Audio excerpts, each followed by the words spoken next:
ഇന്ത്യയുടെ അത്യാധുനിക hypersonic missile പരീക്ഷണം വിജയകരമായി പൂർത്തിയായി. Scramjet engine 1000 second ജ്വലിപ്പിച്ചു.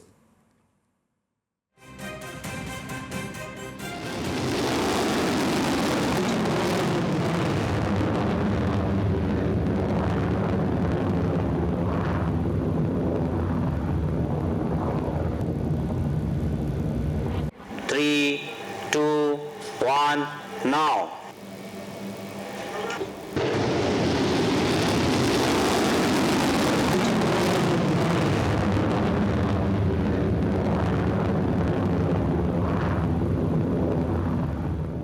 വിവരങ്ങളുമായി ഗൗതം ആമ്രകുഞ്ചമാണ് ചേരുന്നത്. ഗൗതം, വലിയ തരത്തിലുള്ള അഭിമാന നേട്ടം തന്നെയാണ് രാജ്യത്ത് ഒരു യുദ്ധമുഖത്ത് അല്ലെങ്കിൽ അത്തരത്തിലുള്ള പ്രതിരോധ രംഗത്ത് എത്രമാത്രം ശക്തി പകരുന്നതാണ് ഇപ്പോൾ ഈ മിസൈൽ പരീക്ഷണം. സ്വാതി, ഇന്ന് വൈകിട്ടോടുകൂടിയാണ് DRDO ഈ പരീക്ഷണം സംബന്ധിച്ചുള്ള വിശദാംശം പുറത്തുവിട്ടത്. പരീക്ഷണം വിജയകരമായിരുന്നെന്നാണ് DRDO വ്യക്തമാക്കിയിരിക്കുന്നത്. സ്വാതി സൂചിപ്പിച്ച പോലെ തന്നെ പ്രതിരോധ മേഖലയിൽ ഇന്ത്യക്ക് അഭിമാനകരമായ മറ്റൊരു നേട്ടം കൂടി കൈവരിച്ചിരിക്കുകയാണ് എന്ന് വേണം മനസ്സിലാക്കാൻ.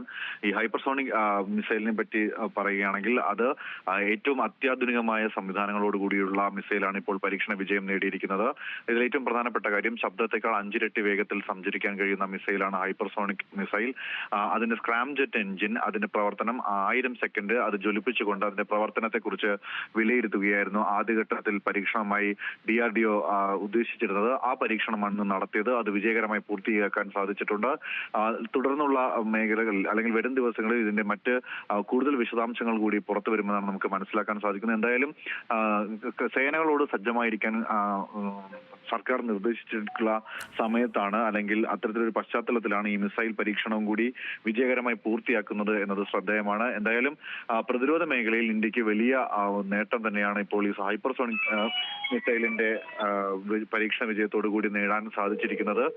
ഒപ്പം തന്നെ വരും ദിവസങ്ങളിൽ ഇതിനെ കൂടുതൽ വിപുലീകരിക്കുന്നതിനുള്ള ആലോചനകളും നടക്കുന്നുണ്ട്. എന്തായാലും സ്വാതി സൂചിപ്പിച്ച പോലെ തന്നെ ഏറ്റവും പ്രധാനപ്പെട്ട കാര്യം നമുക്ക് പ്രതിരോധ മേഖലയിൽ മറ്റൊരു നാഴികക്കല്ല് കൂടി സ്വന്തമാക്കാൻ സാധിച്ചിരിക്കുന്നു എന്നതാണ് പ്രധാനപ്പെട്ട കാര്യം.